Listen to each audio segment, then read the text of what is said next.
হযরত কাতাদা রাদিয়াল্লাহু আনহু কোন এক যুদ্ধে তেনার একটা চোখ বের হয়ে গেল। কি বের হয়ে গেল? শত্রুর আঘাতে, শত্রুর বর্ষার আঘাতে চোখে আঘাত লাগার কারণে একটা চোখ তেনার বের হয়ে রগের সাথে ঝুলে রইল।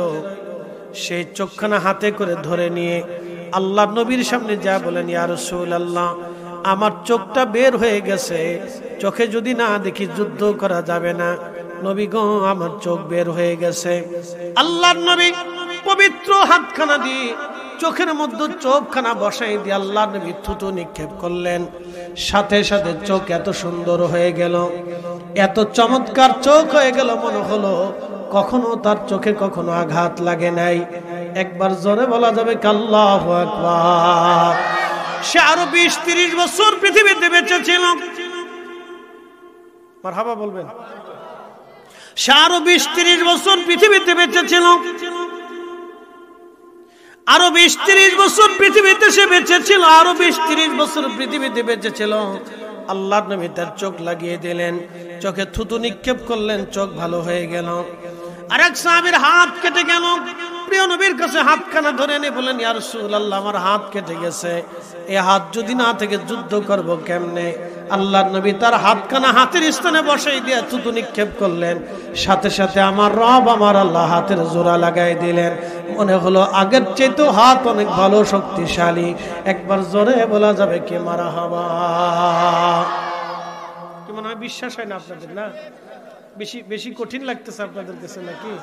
তো যদি বেশি কঠিন লাগে তো শাহজালাল রহমতুল্লাহ জায়নামাজ পানির উপর বিছাই দিয়া কেমনে নামাজ পড়লো? জায়নামাজ বিছাই দিয়ে কেমনে নদী পার হলো? কি কথা কর না কেন? খাজা বাবা আজমিরি রহিমাহুল্লাহ পুরো আনা সাগরের পানি একটা লোটার ভিতরে কিভাবে আনলো? তো লক্ষ লক্ষ মানুষ তো এটা সাক্ষী। কি করে সম্ভব হলো? হযরত ওমর রাদিয়াল্লাহু আনহু ফোরাত নীল নদের কাছে একটা চিঠি পাঠাইলেন। নীল নদে তখনকার দিনে জোয়ার আসতো না। তো তখন নীল নদে মিশরের মানুষের একটা ধর্ম বিশ্বাস ছিল যে কোনো কুমারী সুন্দরী নারীকে নিয়ে নীল নদের পারে জবাই দিলে তার রক্ত নীল নদের ভিতরে গেলে সেই নীল নদে জোয়ার আসতো। এটা ছিল তাদের বিশ্বাস। এই বিশ্বাসে নীল নদের পারে হাজার হাজার কুমারী যুবতী নারীর জীবন চলে গেল। ইসি, কেউ অমানবিক, কেউ অমানবিক একটা বিশ্বাস মানুষের। আহা, এই মিথ্যা ধর্ম বিশ্বাসে লক্ষ লক্ষ নারীর জীবন চলে গেল হাজার হাজার বছরে। ইসলাম আসলো। আমর ইবনুল আস মিশর দখল করলেন। তো মিশর দখল করার পরে মিশরে তিনি রুলস জারি করলেন, এখন থেকে ইসলামের আইন মিশরে চলে। তো ঠিক তাই, নীল নদের জোয়ার আনার জন্য মিশরীরা ঘনঘটা করে গান বাদ্য বাজাইয়া ঢোল ডগর পিটাইয়া খুব আনন্দ উল্লাসে কুমারী মেয়েটাকে নিয়ে যাচ্ছে জবাই দিবে। আচ্ছা বলেন তো মেয়েটার হালত কি? মেয়েটার মায়ের কলিজার অবস্থা কি? মেয়েটার বাবার কলিজার অবস্থা কি? মেয়েটার বোন বা ভাইয়ের কলিজার অবস্থা কি? বলুন। ইয়া রাব্বি, হাজার হাজার মানুষ আনন্দ মিছিল করে মিশরে নীল নদের পারে নিয়ে যাচ্ছে। সংবাদ আসলো সেনাপতির কাছে। সেনাপতি মিশরীদের ধর্ম বিশ্বাস অনুযায়ী তার একটা কুমারী নারীকে নীল নদে জবাই দিবে। রক্তগুলি গড়াইয়া নীল নদের ভিতরে চলার পড়ার পরে নীল নদে জোয়ার আসবে। আপনি তাড়াতাড়ি যান, না হলে একটা বৃথা একটা মানুষের জীবন চলে যাবে। ঠিক তখনই আমর ইবনুল আস সৈন্যবাহিনী নিয়ে দৌড়াইয়া ঘোড়া চালায় দাবড়াইয়া নীল নদের পারে চলে গেলেন। তলোয়ার বের করে বলেন, এ মিশরবাসী, মিথ্যা ধর্ম বিশ্বাসে যদি একটা কুমারী নারীর জীবন চলে যায় আজ, তাহলে আমি বললাম তোমাদের দেহ থেকে মাথা বিচ্ছিন্ন করব। সাবধান, এই মেয়েকে হত্যা করা যাবে না। এই মেয়েটাকে হত্যা করে যাবে না। এই মিশরবাসী, যদি তোমরা এই মেয়েটাকে হত্যা করো তাহলে আমার আমর ইবনুল আস তোমাদের দেহ থেকে মাথা ফেলে দেব। আল্লাহু আকবার। না না, আরো জোরে, আরো জোরে বলে। ইসলামের বিধান হচ্ছে ইসলামের আইন হচ্ছে আপনি কোন নিরপরাধ মানুষকে হত্যা করতে পারবেন না। মুসলমানরা সে আইন মানে না, স্বার্থের জন্য মারামারি, কাটাকাটি, খুন খারাপি করতেছে। আল্লাহ কোরআনে বলেন, মান কাতালা নাফসান বিগাইরি নাফসিন আও ফাসাদিন ফিল আরদি ফাকান্নামা কাতালান নাস জামিআ। হে মুসলমান, তুমি যদি একজন নিরপরাধ মানুষকে হত্যা করো, এখানে মানুষের কথা বলা হয়েছে, ধর্মের কথা বলা হয়নি। মান কাতালা নাফসা, মানুষের কথা বলা হয়েছে।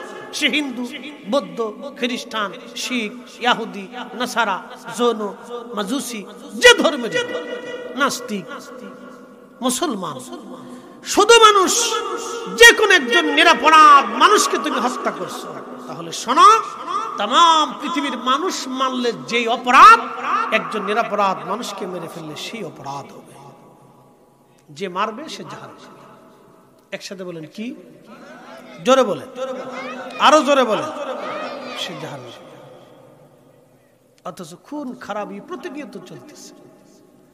বাংলাদেশের রিপোর্টে দেখা যায় প্রত্যেক দিনই একটা খুন হয়। ইস,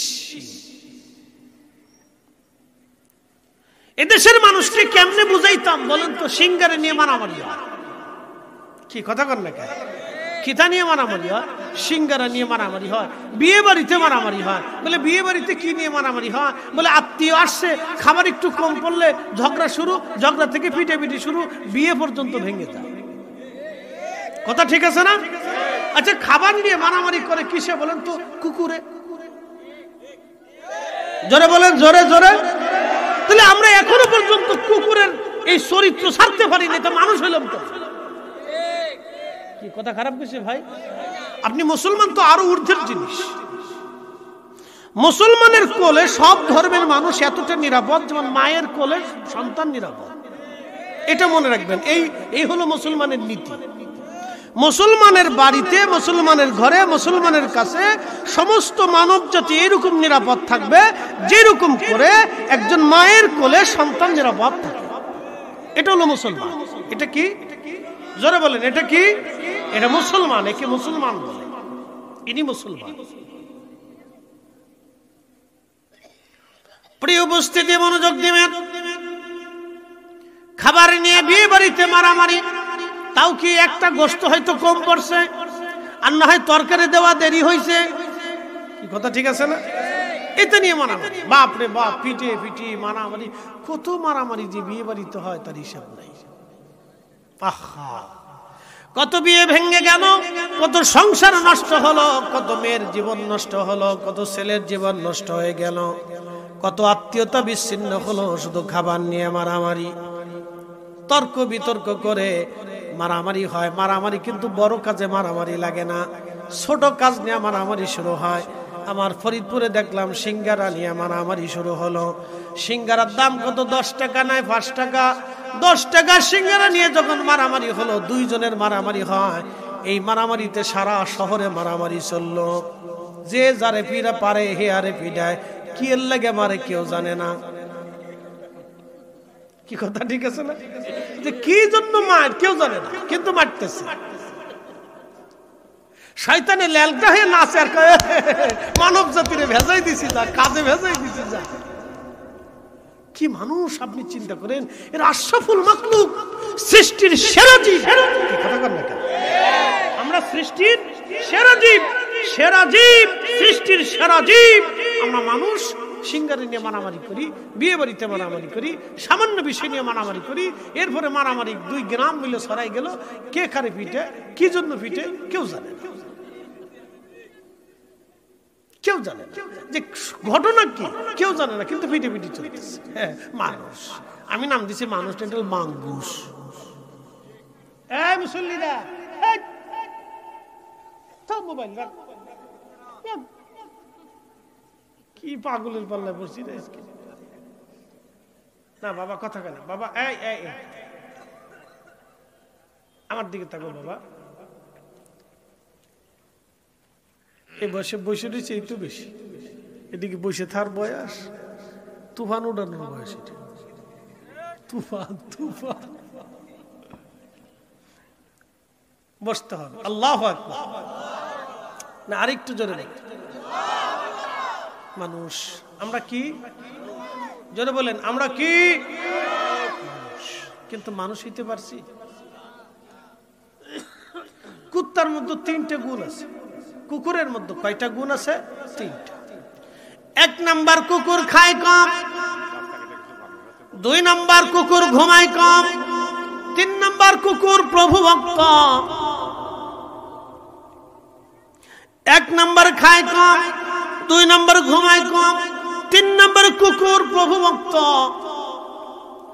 কুকুরকে খাবার দেন, বানা দেন, খাবার আপনি দিয়েছেন কি উচ্ছিষ্ট পচা গলা, বেশি দামি খাবার দেন নাই।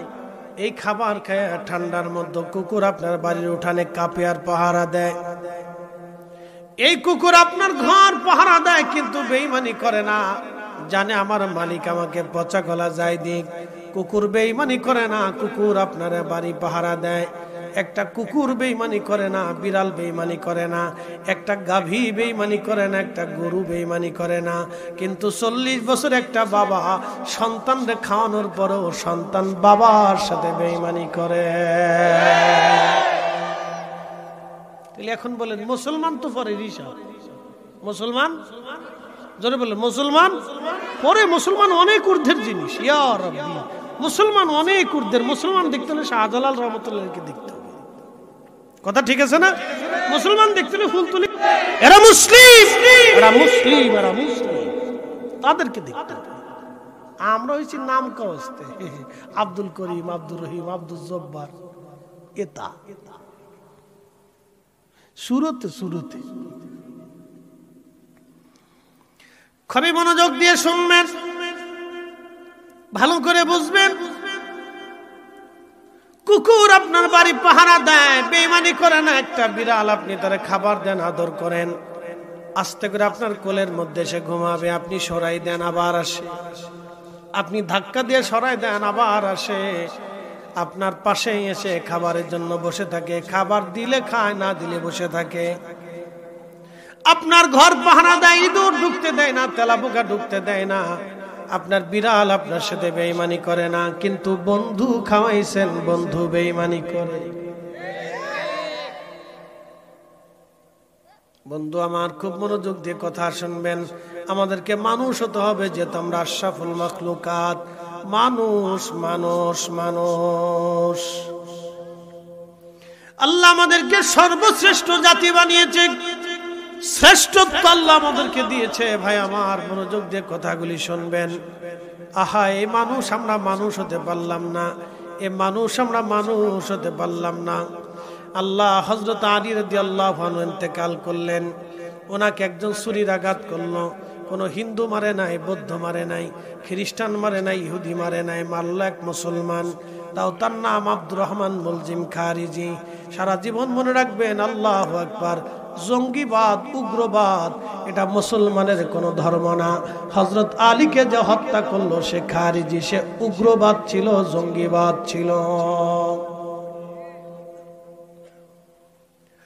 হযরত আলীকে যে হত্যা করলো তার নাম আব্দুর রহমান মুলজিম খারিজি। নামাজ পড়া অবস্থায় হযরত আলীকে শহীদ করা হলো, নামাজ পড়া অবস্থায় ছুরির আঘাত করলো। তার মানে বোঝা গেল মুসলমান মুসলমানের কাছে নিরাপদ না, তার মানে সে মুসলমান হতে পারে নাই। কথা কন না কেন? আজকে আপনাদেরকে একটা মাসালা শুনাইছি। এই যে আমাদের দেশে গ্রামে গ্রামে ঝগড়া হয় না, এলাকায় এলাকায় ঝগড়া হয় না, দলে দলে ঝগড়া হয় না, বিভিন্ন জায়গায় মারপিট হয় না, মারপিটে মানুষ মারা যায় না, যে মারে সে জাহান্নামী, যে মরে সে জাহান্নামী। আশা বাবা বলি কারণ কি? হ্যাঁ, যে মারে সে জাহান্নামী, যে মরে সে জাহান্নামী। কারণ দুটোই কাজ করতে যায় মরছে, দোনোটাই ভিডিভিডি করতে যায় মরছে। কথা কন না কা? দোনোটাই জাহান্নামী। আমরা তো মরলি খালি কই শহীদ। শহীদ কি একবারে বাপ দাদার উদ্ধারী সম্পত্তি নাকি? এটাকে বলে আরবিতে বলে আসাবা। আল্লাহর নবী বলেন উম্মত,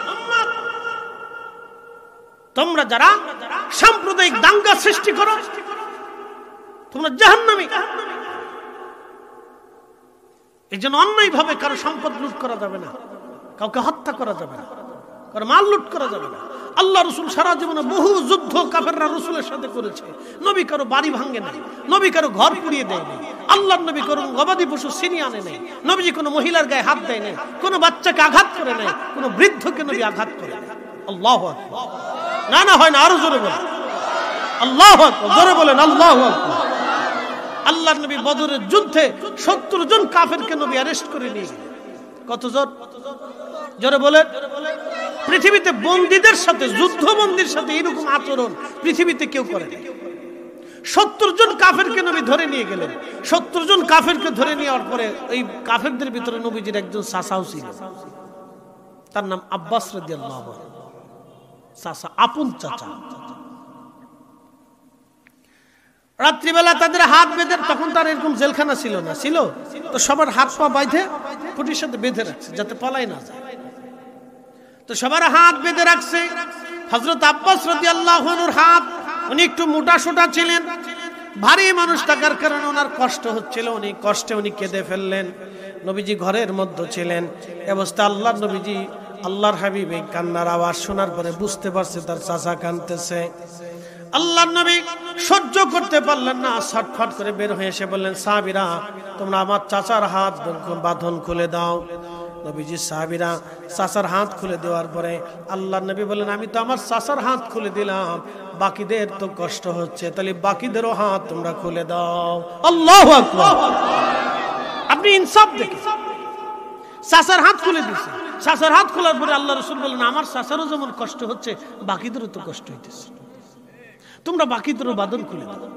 সবার জন্য কাপড় এনে দাও, তার জন্য কাপড় পরে, সবার জন্য খাবার এনে দাও, তার জন্য খাইতে পারে। পৃথিবীতে যুদ্ধবন্দীর সাথে এইরকম আচরণ কেউ করে নাই।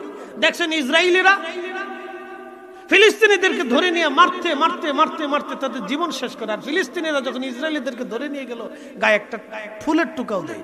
এটা ইসলাম। একসাথে বলবেন আল্লাহু আকবার। এটার নাম কি? এটা হামাসরা দেখাইছে যে মুসলমান কি জিনিসটা, হামাসরা দেখাইছে।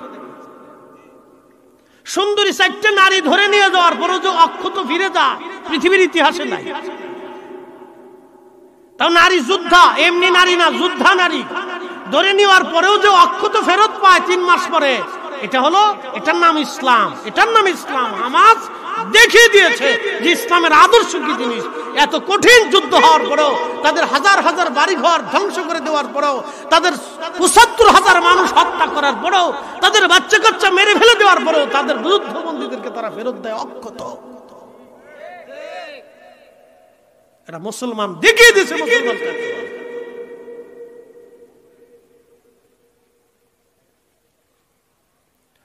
প্রিয় উপস্থিতি হাজিরিন,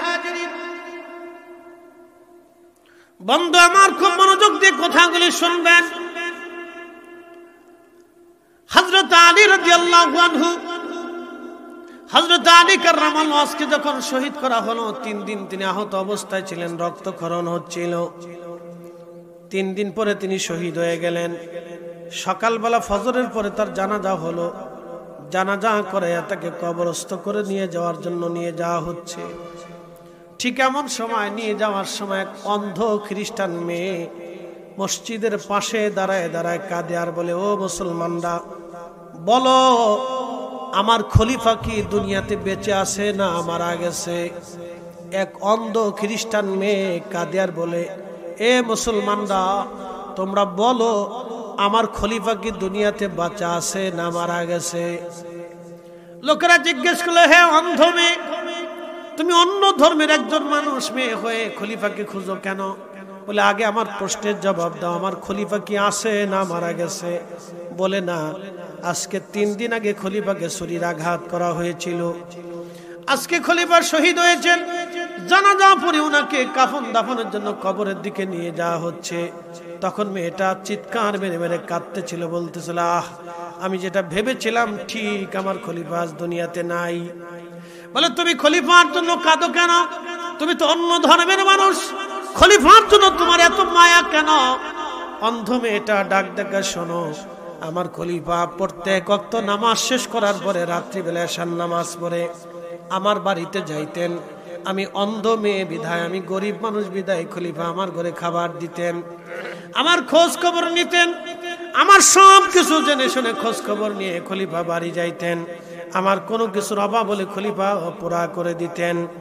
আজকে 3 দিন খলিফা আমার বাড়ি যায় নাই, আমার কাছে লোক পাঠাই নাই। আমি বুঝতে পারছি আমার খলিফা দুনিয়াতে নাই, কারণ খলিফা থাকলে আমার খোঁজ নিত, খলিফা থাকলে আমার বাড়ি খাবার আসতো।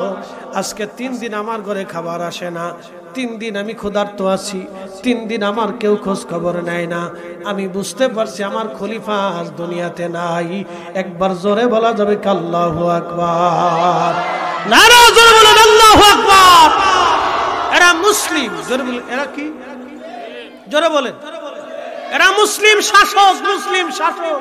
আল্লাহর নবী বললেন, আল্লাহর নবী বললেন আস-সুলতানু জিল্লুল্লাহি ফিল আরদ, আস-সুলতানু জিল্লুল্লাহি ফিল আরদ। শাসক গোষ্ঠীরা হচ্ছে জমিনে আল্লাহর পক্ষ থেকে ছায়া, শাসক গোষ্ঠীরা জমিনে আল্লাহর পক্ষ থেকে ছায়া। আল্লাহ যেমন সবাইকে ছায়া দেয়, হিন্দু বৌদ্ধ খ্রিস্টান সবাইকে খাবার দেয়, বৃষ্টি দেয়, পানি দেয়, এই ওষুধ দেয়, আল্লাহ মাছ দেয়, এই আপনার সূর্যের আলো দেয়, অক্সিজেন দেয়। আল্লাহ সময়টা সমানভাবে দিচ্ছে, হিন্দুকে দেয়, বৌদ্ধকে দেয়, মুসলমানকে দেয়, নাস্তিককে দেয়, ইহুদিকে দেয়, খ্রিস্টানকে দেয়। যে আল্লাহকে মানে না আল্লাহ তাকেও দেয়। তো এরকম শাসক গোষ্ঠীর হচ্ছে জমিনে আল্লাহর ছায়া। শাসকদের কাছে হিন্দু নিরাপদ থাকবে, বৌদ্ধ নিরাপদ থাকবে, খ্রিস্টান নিরাপদ থাকবে, মুসলমান নিরাপদ থাকবে, কিন্তু চোর ডাকাত নিরাপদ থাকবে না। চোর ডাকাত থেকে, জুলুমবাজ থেকে, অন্যায়কারী থেকে, দুর্বৃত্ত থেকে এবং মুসলমানদেরকে এবং তার প্রজাদেরকে সে নিরাপত্তা দিবে। একসাথে বলবেন না মারহাবা। কতশো বছর আগে বলছেন? 1450 বছর আগে বলছেন রাষ্ট্র কিভাবে চলবে। এই নীতিতে আমরা আসি নাই দেখি তো 2 দিন পর পর পিটি লাগে, বিরাট বড় পিটি শেষ হবে না। কবে পিটি যাবে আমরা জানি না, আল্লাহই ভালো জানে। প্রিয় উপস্থিতি আমার, খুব ভালো মনোযোগ দিয়ে শুনিয়া যান। হযরতে আলী রাদিয়াল্লাহু আনহুর জীবনের একটা ছোট্ট ঘটনা আমি আপনাদেরকে শোনাইলাম। হযরত আলীকে, যিনি নবীজির জামাতা হাসান হুসাইনের বাবা, হযরত ফাতিমাতুজ জাহরা রাদিয়াল্লাহু আনহার স্বামী। হযরত আলী দুনিয়া থেকে জান্নাতের সার্টিফিকেট পেয়েছিলেন, তারপরেও খলিফা হিসেবে তার প্রজা অন্য ধর্মের হলো প্রত্যেক রাত্রিবেলা খোঁজ নিয়ে তারপরে যাইতেন, অথবা উনি যদি না থাকতেন তাহলে ওনার দাকে দায়িত্ব দিয়ে যাইতেন, তার কাছে তার দায়িত্ব বর্তায় দিয়ে যাইতেন। একসাথে বলবেন না মারহাবা। তেলের গাড়ি তেলে চলে,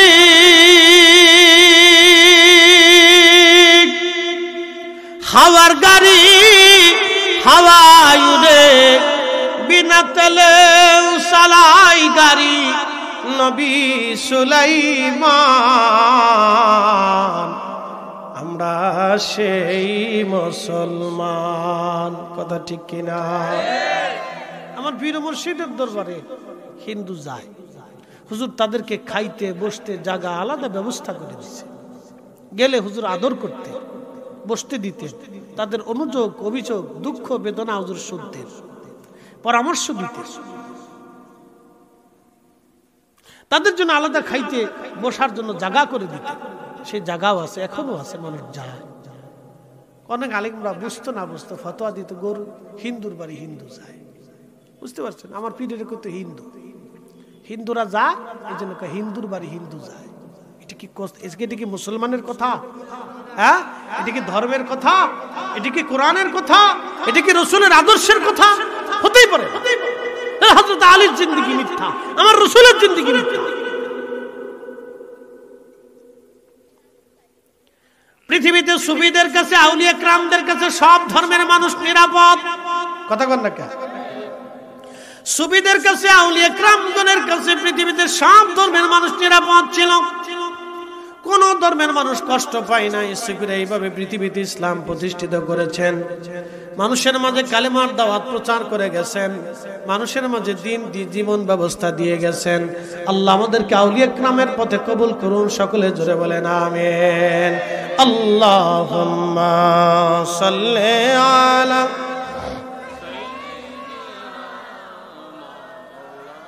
না অনেক টাইম ওয়া আলা আলি সাইয়্যিদিনা।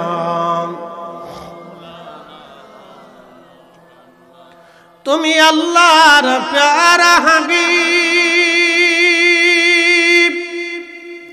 তোমার তুলনা নাই কেউ আর। তো টিয়া লাগতো না, টিয়া সারে যাবো। আল্লাহ আমার বহুত টিয়া দিচ্ছে। তোমার মতো আকাশ ভ্রমণ করে নাই কোন পয়গম্বর। আল্লাহুম্মা সাল্লি আলা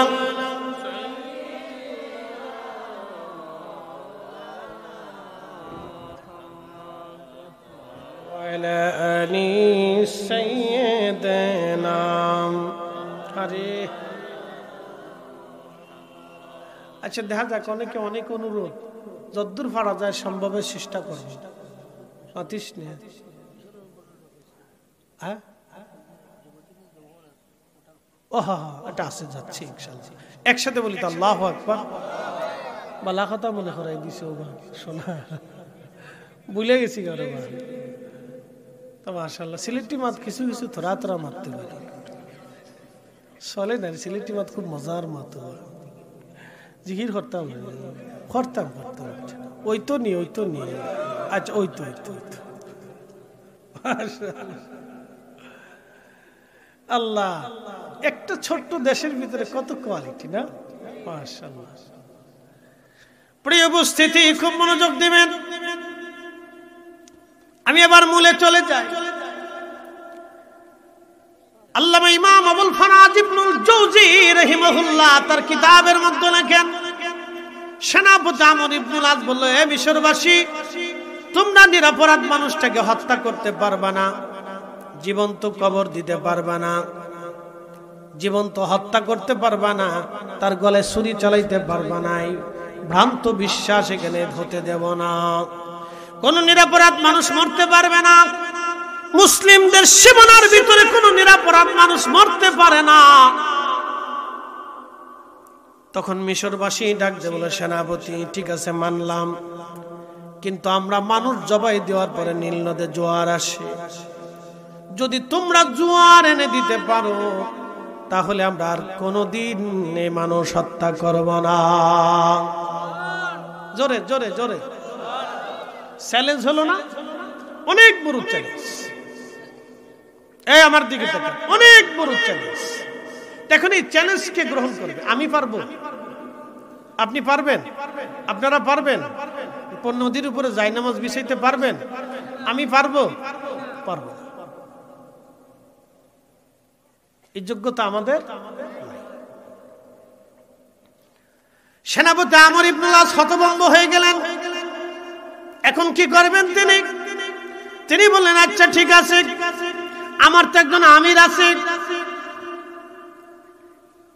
মুসলমানের রাষ্ট্রপ্রধান আছে, আমি রাষ্ট্রপ্রধানের কাছে চিঠি পাঠাবো, তিনি যে সমাধান দেয় সে সমাধান আসার পরে তোমাদেরকে সমাধান দেব। কিন্তু তার আগে তোমরা মেয়ে হত্যা করতে পারবা না, কুমারী নারী জবাই দিতে পারবা না। মিশরবাসী রাজি হয়ে গেল। মিশরবাসী রাজি হয়ে যাওয়ার পরে হযরত সেনাপতি আমর ইবনুল আস চিঠি লিখলেন হযরত ওমর রাদিয়াল্লাহু আনহুর কাছে, ইয়া আমিরুল মুমিনিন, খলিফাতুল মুসলিমিন, মিশরের প্রথা অনুযায়ী, ধর্ম বিশ্বাস অনুযায়ী তারা একটা কুমারী নারীকে হত্যা করে। এই কুমারী নারী রক্তগুলি গড়ায় গড়ায় গড়ায় গড়ায়া গড়ায়া গড়ায়া পানির মধ্যে যায় পড়ে। পানির মধ্যে যায় পড়ার পরে নীল নদের মধ্যে জোয়ার আসে। আমিরুল মুমিনিন, এখন আমি তাদেরকে বাধা দিলাম, তারা এই মেয়েটাকে হত্যা করতে পারবে না, আমি নিষেধাজ্ঞা দিলাম। কিন্তু তাদের দাবি হলো, যদি নীল নদের জোয়ার আসে তাহলে আর কোনোদিন তারা নারী হত্যা করবে না। এখন আমি কি করব? আপনার বাকি চিঠির অপেক্ষায় আছি।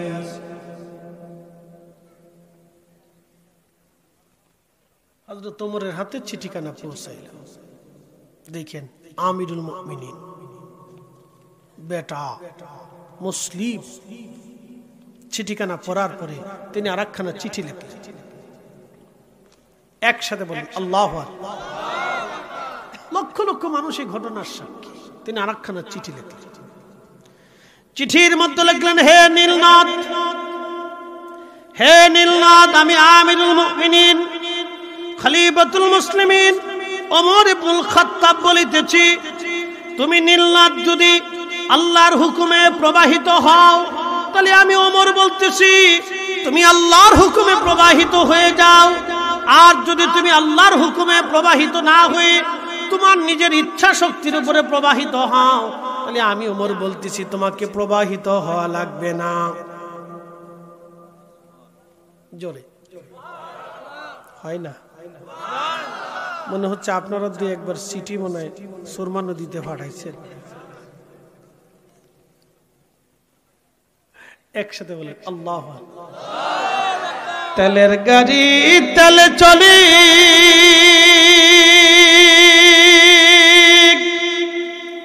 হাওয়ার গাড়ি হাওয়ায় উড়ে, বিনা তেলে চালাই গাড়ি নবী সুলাইমান। আমরা সেই মুসলমান, সেই মুসলিম, কিন্তু আমাদের শক্তি হারাই ফেলছি। কথা ঠিক আছে না? খালি বেজাল আর বেজাল, ফরমালিন চারপাশ দিয়ে। হযরত ওমর রাদিয়াল্লাহু আনহু চিঠিখানা লিখলেন। চিঠিখানা লেখার পরে এই চিঠিখানা বার্তাবাহকের হাতে দিয়ে বলেন, বার্তাবাহক চিঠিখানা নিয়ে সেনাপতি আমর ইবনুল আসের হাতে দিয়ে বলবেন, খলিফার হুকুম হলো চিঠিখানা নিয়ে নীল নদের মধ্যে ছেড়ে দেওয়া, বাকি চিন্তা কারো করা লাগবে না। আল্লাহু আকবার, আল্লাহু আকবার, ওয়ালিল্লাহিল হামদু, বিসমিল্লাহির রাহমানির রাহিম।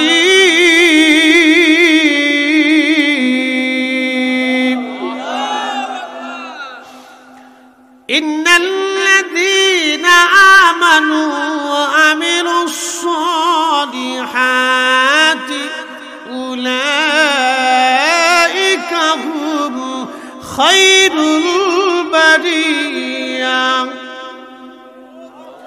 নিশ্চয় ইমানে আমলে ইমানে আমলে ইমানে আমলে ইমানে আমলে ইমানে আমলে যারা পাকা, সৃষ্টির মধ্যে তারা সেরা, সৃষ্টির মধ্যে তারা সেরা, সৃষ্টির মধ্যে তারা সেরা।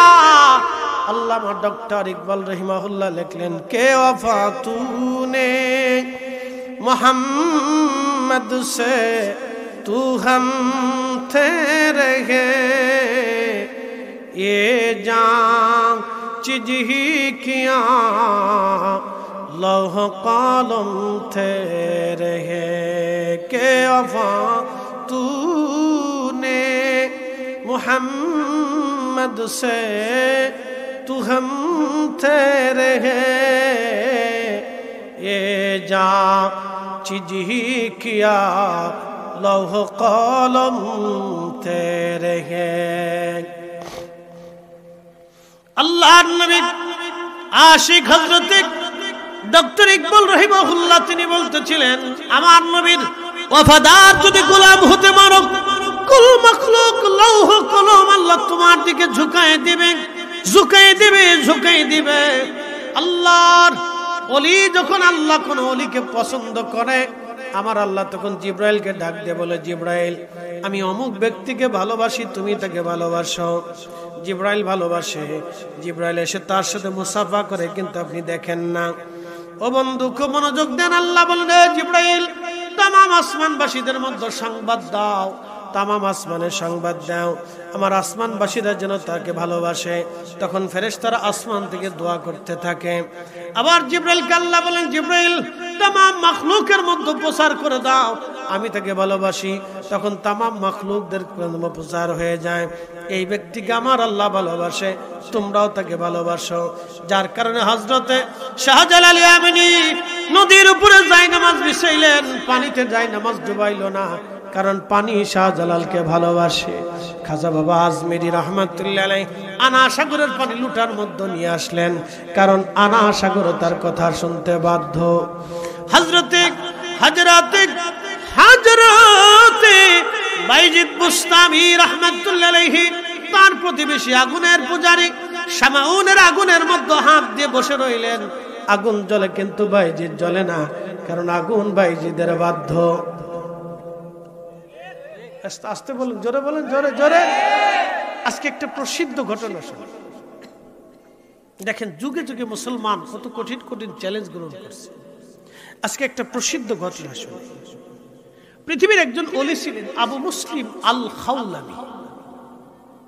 আবু মুসলিম আল খাওলানি তিনি শ্রেষ্ঠতম ওলির একজন, কিবারুত তাবিঈন। মিশর থেকে রওনা দিয়ে তিনি ইসলাম গ্রহণের জন্য আসতেছিলেন, কিন্তু ইতিমধ্যে আল্লাহর নবী ইন্তেকাল করেছেন। প্রিয় নবীকে দেখার সৌভাগ্য আবু মুসলিমের হলো না। তিনি হযরত আলী আবু বকর সিদ্দিক রাদিয়াল্লাহু আনহুর হাতে এসে কালেমা পড়লেন। তো মুসলমান হওয়ার পরে আবু বকর সিদ্দিক বলেন, আবু মুসলিম আপনি ইয়ামান দেশে কালেমার দাওয়াতে চলে যান। তো তখনকার দাওয়াত তো খুব দুর্ভিত্ত এবং কঠিন ছিল। এখন তো আমি আপনাদের মধ্যে যত সহজভাবে দাওয়াত পৌঁছাচ্ছি তত সহজ ছিল না, অনেক বড় কঠিন ছিল। হযরত আবু মুসলিম আল খাওলানি ইয়ামান চলে গেলেন। ঘুরে ঘুরে মানুষদেরকে সত্যের দাওয়াত দেন, ঘুরে ঘুরে মানুষদেরকে সত্যের দাওয়াত দেন। এদিকে ভণ্ড নবীদের উদ্ভব হয়ে গেল। হযরত আবু বকর সিদ্দিক মুসাইলামাতুল কাজ্জামের মতো বিরাট বড় ভণ্ড, তার 40,000 বাহিনীর বিরুদ্ধে হযরত আবু বকর সিদ্দিক মাত্র 15,000 সাহাবী পাঠাইলেন।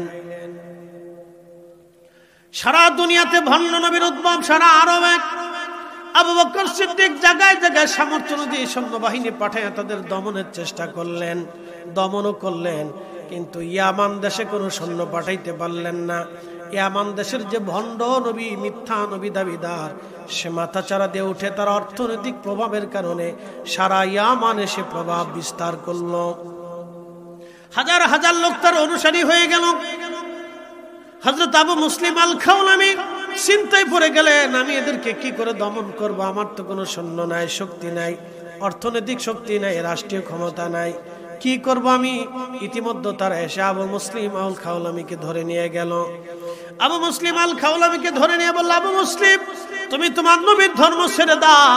আবু মুসলিম ডাক দিয়ে বলে, কাফেররা তোমরা হাজার চেষ্টা করো আমার জীবন কেড়ে নিতে পারো, কিন্তু আমি ইসলাম কবুল করেছি, কখনো সেটা ছাড়ব না। তখন তারা বলল, তাহলে তোমার জীবন দেওয়া লাগবে। আবু মুসলিম বললেন, এ লোকেরা, মানুষ তো মারা যায়, সাপের কামড়েও মারা যায়, আঠার পরেও মারা যায়, এবং তলোয়ারে আঘাতেও মানুষ মারা যায়, অসুখ বিসুখেও মানুষ মারা যায়, না খেয়েও মানুষ মারা যায়, বিভিন্নভাবে মানুষ মারা যায়। আমি তো একদিন না একদিন মারা যাব, তবে তোমরা যদি মেরে ফেলে দাও আমি শাহাদাতের মর্যাদা ফিরে পাবো। অতএব মৃত্যু নিয়ে আমার কোনো অভিযোগ অনুযোগ নাই, মরণ নিয়ে আমার কোনো ভয় নাই। মুসলমান মৃত্যুকে ভয় পায় না, কথা বলেন ঠিক কিনা? আমরা মুসলিম মরণকে ভয় করি না, মরণকে ভয় করি না। আবু মুসলিম আল খাওলানি রাহিমাহুল্লাহ, আবু মুসলিম আল খাওলানি তাকে ধরে নিয়ে গেল। সে ভণ্ড নবীর সামনে দাঁড়ায় বলে, ভণ্ড নবী তুমি লক্ষ লক্ষ মানুষকে বিপদগামী করেছ, তোমার সাথে আমার চ্যালেঞ্জ, যদি আমার নবী মিথ্যা হয় তাহলে আমার আগুনের মধ্যে ফেলে দাও, আমার নবী যদি মিথ্যা হয় তাহলে আমি আগুনে পড়ে যাব, আর তুমি যদি সত্যবাদী হও, তাহলে তুমি যদি আমার নবী যদি সত্য হয় তাহলে আমি আগুন আমারে পোড়াবে না, আর তুমি যদি সত্যবাদী হও তাহলে আমি আগুন পড়ে যাবে, আমাকে আগুন পোড়াবে। তুমি ভণ্ড যদি সত্যবাদী হও আর আমার নবী যদি সত্য হয় তাহলে আগুন আমাকে পোড়াবে না, চ্যালেঞ্জ দাও। ওরা বলল, হ্যাঁ আমরা চ্যালেঞ্জ দিলাম, তাহলে আগুনে ফেলে দাও। মারহাবা কর, না না আরো জোরে, আরো জোরে, আগুনে ফেলে দাও। তোমরা আগুনে ফেলে দাও, আগুনের মধ্যে তোমরা ফেলে দাও। হযরত আবু মুসলিম আল খাওলামি রাহমাতুল্লাহ আলাইহিকে আগুনের মধ্যে তারা ফেলে দিল, আগুন জ্বলে কিন্তু আবু মুসলিম আল খাওলামি জ্বলে না। না না না, জোরে বলেন আল্লাহু আকবার। ওলিদের ভয় আছে কেন নাই? আল্লাহ কোরআনে নিজে বলছেন, আলা ইন্না আউলিয়া আল্লাহি লা খাউফুন আলাইহিম ওয়া লা হুম ইয়াহজানুন।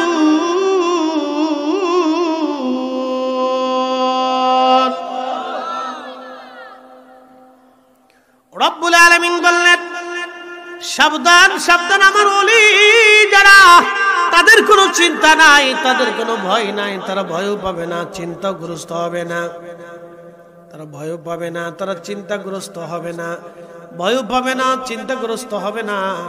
আল্লাহর ওলিরা কোনো কাজে ভয় করতেন না, তারা চিন্তাগ্রস্ত হতেন না। আগামীকাল কি খাবে সে চিন্তাও তাদের মাথায় ছিল না, যার কারণে হাজার হাজার মাইল পথ অতিক্রম করে কালেমার দাওয়াত তারা দিয়ে গেছেন, খাবারের চিন্তা তারা করে নাই। ঠিক কিনা? এটা ওলি। আবু মুসলিম আগুন জ্বলে, আবু মুসলিম জ্বলে, লক্ষ লক্ষ মানুষ এটার সাক্ষী। প্রসিদ্ধ ঘটনা ইসলামের ভিতরে, তারিখের কিতাবে, শত শত তারিখের কিতাবে তার জীবনের ঘটনা আসছে। একসাথে বলবেন আল্লাহু আকবার।